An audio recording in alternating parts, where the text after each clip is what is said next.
Di CES 2025 kemarin, Intel tuh sebenarnya ngeluarin prosesor baru loh. Tapi bukan untuk PC desktop ya, melainkan untuk laptop. Kalau kalian udah sempat ngeliat Intel Arrow Lake di PC desktop, nah kali ini Intel Arrow Lake tuh dimasukin juga ke dalam prosesor laptop. Dan ini adalah salah satu yang pertama kali hadir di Indonesia, yaitu dari Asus yang menggunakan Intel Arrow Lake untuk prosesornya. Laptop ini adalah Asus ZenBook 14 OLED UX3405CA yang menggunakan Intel Core Ultra 9 prosesor 285H. Kalau kita ngomongin konfigurasi dari prosesornya, sebetulnya agak sedikit berbeda ya dengan 285K yang ada di PC desktop. Untuk yang versi 285H di laptop ini, dia tuh punya 16 core, 16 thread totalnya. Yang mana itu terbagi antara P-core, E-core, dan juga LP-core-nya. Jadi nggak ada hyperthreading juga, cuman jumlah core count-nya aja yang memang lebih sedikit untuk di laptop ini. Gue belum melihat sih yang versi HX-nya itu seperti apa. Kalau nggak salah versi HX-nya itu cukup identik dengan versi desktopnya. Nah, kalau kita ngomongin laptopnya sendiri, ini sebetulnya menurut gue adalah laptop yang sangat-sangat menarik. Karena laptop ini tuh secara dimensi memang sangat-sangat compact untuk ukuran laptop 14 inch dan bobotnya pun bahkan hanya sekitar 1,2 kg aja. Ngomongin desain pun gak ada yang aneh-aneh ya dari laptop ini. Masih dengan desain ciri khas ZenBook pada umumnya, yang mana di bagian covernya itu terdapat logonya ZenBook yang menjadi seakan-akan seperti sebuah tekstur gitu. Jadi ada garis-garis di bagian covernya. Lalu di bagian surface-nya ini dia nggak ada apapun yang aneh-aneh, dan gue ngerasa senang-senang aja dengan desain yang seperti ini. Apalagi bezelnya juga udah semuanya tipis, atas bawah kiri kanannya semuanya serba tipis. Bagian keyboardnya juga ini untuk keycapsnya dia ukurannya cukup besar-besar ya, terkecuali di bagian F1 dan seterusnya. Lalu untuk di bagian arrow key-nya dia lebar, tapi memang ukurannya nggak sebesar untuk bagian huruf dan juga yang lainnya. Dan yang menarik adalah di bagian touchpad-nya ya, karena bagian touchpad-nya ini dia cukup lebar dan terdapat juga fitur yang namanya number pad. Jika kalian ingin mengaktifkan si number pad ini, tinggal disentuh aja bagian pojok kanan atasnya, nanti kalian bisa menggunakan numlock lah istilahnya di bagian touchpad-nya ini. Bagian keyboardnya juga tentu sekarang udah ada shortcut Copilot ya di sebelah kanannya. Jadi untuk Alt itu cuma ada di sebelah kiri aja dan digantikan untuk shortcut Copilot, yang diharapkan ini cukup memudahkan kalian semisal kalian ingin menggunakan fitur Copilot. Tentunya laptop ini juga sebetulnya itu bakalan mendukung untuk Copilot Plus jika memang dari Windows atau Microsoft-nya memang udah diberikan update untuk Copilot Plus ya, yang mana itu akan menjalankan si Copilot secara lokal. Bagian I/O-nya juga ini sebetulnya cukup heboh ya, karena Thunderbolt 4-nya aja itu ada dua, HDMI 2.1-nya masih disediain, audio jack pun bahkan ada, USB-A-nya ada. Cuma untuk USB Type-C-nya atau si Thunderbolt-nya ini, dia tuh semuanya ada di sebelah kanan ya. Sehingga di sebelah kanan ini, kalau misalkan kalian pakai dongle, itu memang bakalan kelihatan jadi rame banget. Dan kalau kalian pakai mouse juga di sebelah kanan, itu rasanya bakalan penuh banget di sebelah kanan. Untuk card reader itu belum disediain ya, meskipun sebetulnya laptop ini pasti bakalan kepake banget buat kalian yang memang senang desain atau kalian adalah content creator yang memang sering bepergian. Gua rasa kalian bisa memanfaatkan banget laptop ini sih. Karena selain soal spesifikasinya, bagian layarnya juga ini sangat-sangat menunjang.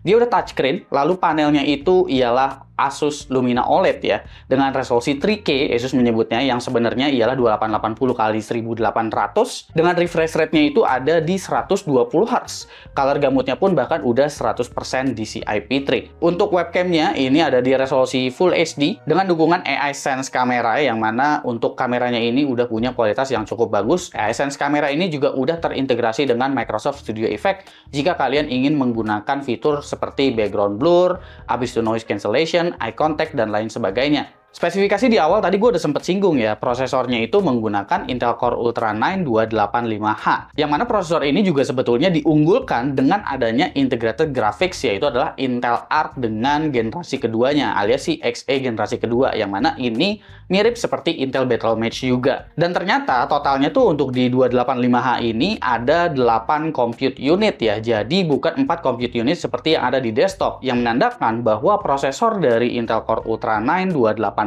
ini akan memiliki integrated graphics yang memang sangat-sangat imersif. Nanti kita bakalan lihat untuk kemampuannya seperti apa dan apakah ini jadi mengorbankan efisiensi yang memang udah ditawarkan oleh Intel Lunar Lake kemarin, karena udah ada versi 285V juga yang menawarkan untuk integrated graphics yang cukup kencang di Lunar Lake kemarin ya, dan efisiensinya juga udah sangat-sangat bagus. Spesifikasi lainnya itu menggunakan memori 32 GB LPDDR5X, lalu storage-nya itu 1 TB NVMe Gen 4 SSD. Pastinya laptop ini juga udah include dengan OS-nya, yaitu adalah Windows 11 dan juga Microsoft Office Home Student. Opsi upgrade tentunya kalian nggak bisa berharap banyak dengan laptop yang memang ultra thin seperti ini ya, karena ya kalian udah dikasih memori yang tersolder LPDDR5X.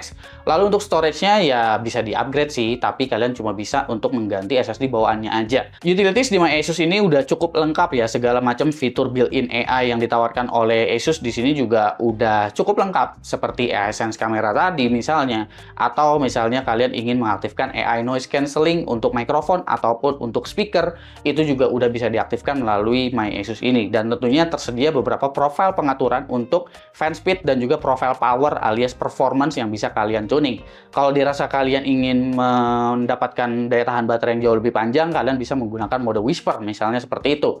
Dan untuk daya tahan baterai sendiri, saat buat tes ternyata hasilnya si Intel Core Ultra 9 285H ini memiliki efisiensi yang luar biasa baik ya, meskipun di power yang rendah. Pada mode Whisper itu gue bisa mendapatkan angka hampir 12 jam loh di laptop ini. Kemampuan prosesor 16 core 16 thread-nya memang kalau kita ukurnya lewat Cinebench R23, untuk 16 core sebetulnya ini bukan menjadi prosesor yang paling kencang kalau kita mengukurnya di Cinebench R23.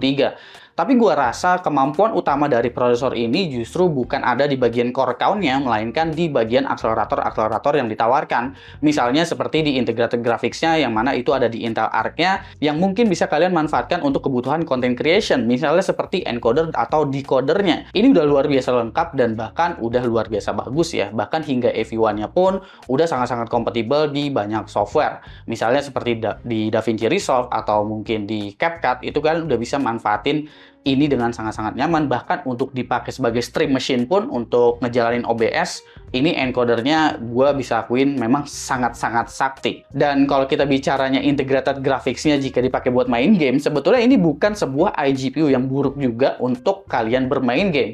Ya meskipun sebetulnya memang gue tetap nggak pernah merekomendasikan kalian untuk bermain game intens dengan laptop yang seperti ini. Tapi semisal kalian lagi bosan kerja, kalian ingin bermain game, bahkan game AAA sekalipun, itu beberapa game udah bisa dijalankan. Dan kalian bisa manfaatin upscaler lah sedikit-sedikit dengan adanya si Intel Xiss juga, dukungan dari si Intel Arc Graphics-nya ini. Untuk temperatur juga gue bisa bilang sistem pendingin di laptop ini cukup beres ya. Memang untuk temperaturnya dia sempat nyentuh ke angka TJ Max, tapi itu karena turbo boost-nya lagi hidup beberapa saat ya, karena ini lagi jalan all-core. Tapi setelahnya dia bakalan sustain di angka sekitar 70-an derajat Celcius, yang berarti laptop ini udah sangat-sangat adem sebetulnya, karena laptop ini sangat-sangat tipis dan masih tetap mendapatkan performance CPU yang seperti tadi. Kalau misalkan kalian nggak menggunakan CPU-nya untuk 3D rendering seperti menggunakan Cinema 4D ataupun Blender, sebetulnya ya temperatur CPU-nya juga nggak bakalan menyentuh ke angka tersebut. Dan terakhir untuk SSD juga gue cukup salut kali ini Asus memberikan SSD yang cukup kencang, karena OEM-nya sekarang udah bawaannya dari Samsung ya, dan kecepatannya lumayan lah di sekitar 5 GB per second untuk read-nya, dan write-nya di sekitar 4 GB per second. Jadi ini udah sebuah improvement, karena biasanya NVMe SSD-nya Asus tuh dikasih yang sekitar 3,5 GB per second gitu lah. Oke. Untuk harga sendiri, Asus tuh menawarkan harga laptop ini di sekitar 22 atau 23 juta gitulah. Dan menurut gua untuk sebuah ZenBook itu adalah harga yang pantas ya, di sekitar 20-an juta. Ya tentu kalau kalian mending-mendingin sama laptop gaming, sebetulnya itu nggak bisa dibandingin juga karena peruntukannya memang berbeda.